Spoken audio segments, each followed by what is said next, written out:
Hello YouTube, it's Cricket Forest Water. I'm not by my usual thinking tree just because it's kind of surrounded by school kids right now. So I'm actually in another tree. Today I was going to talk a little bit about meditation. But I'm not going to tell you how to do it, why to do it, when to do it, whatever. So if you're looking for a sort of how-to instructional video, this is not it. What I'm going to talk about is how meditation opens you up for other things. Got this idea again from someone at work, this time a coworker, who had told me that he was afraid to try meditation because it sort of puts you into a lower state, and so you're not as you're not on your guard. And one of the things to reinforce this for him was a story of one of those haunting TV shows where a woman decided she wanted to try meditation. And she got some guided meditation tapes and was listening to those. And as she was going deeper and deeper into the meditation, she felt this dark thing come around her and start swirling around her.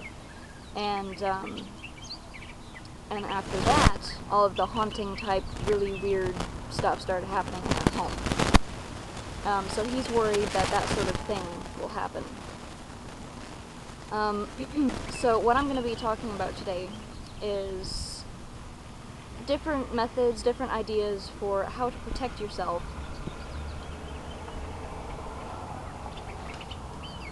in that particular situation.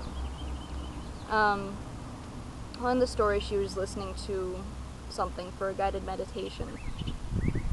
That's one of the problems there.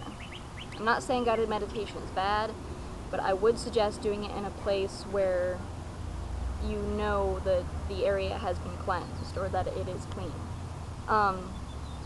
Because when you're, everyone has that peripheral sensory. It doesn't matter how deep into a meditation you are, there's always that peripheral sense of that tells you that there's danger there, that something's there. But when you're listening to something, that peripheral sense is focused on that thing. That peripheral sense is directed to that because you're looking to that for guidance to go into your meditation. Another thing to do would be to set up your sacred space. Many of you probably do this already, is to set up your sacred space, to set up some shields before you go into meditation. That way, when you're doing your meditation on your own, your peripheral senses will be able to still focus on those shields, keeping those shields up. Another thing that you can do is to create a sacred space within your own meditation. I do this a lot, actually. In fact, it wasn't really something that I consciously created. It was something that was brought to my attention, basically. With my meditations, I do a lot with my animal spirit guides. And when I slip in,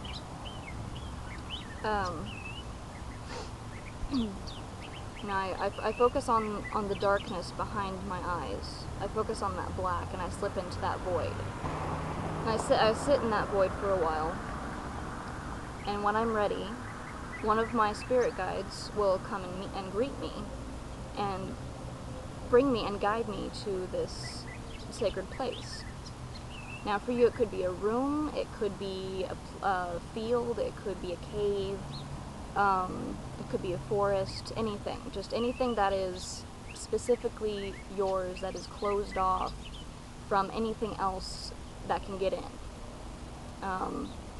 They would have to have your permission in order to come in. So that's another thing that you can do to avoid having things enter you while you're in this state of meditation. Excuse me. But there's all sorts of things that you can do to protect yourself during these. So you don't have to be afraid of doing these things if you've been avoiding it. So you don't have to be afraid of meditation. Anyway, that's about all I have for today. I hope it was insightful in some way. I'm a little tired right now.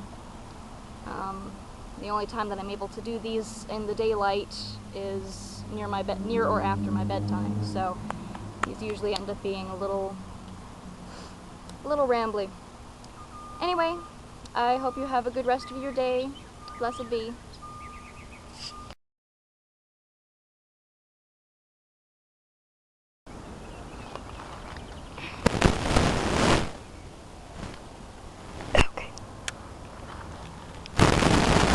Just finished my video, now I'm trying to get down. This is the tree that I was in. It's actually right next to a road, so there are cars going by every now and then. Which is partially why it was so choppy. The video, I mean. Alright, here we go. Whee!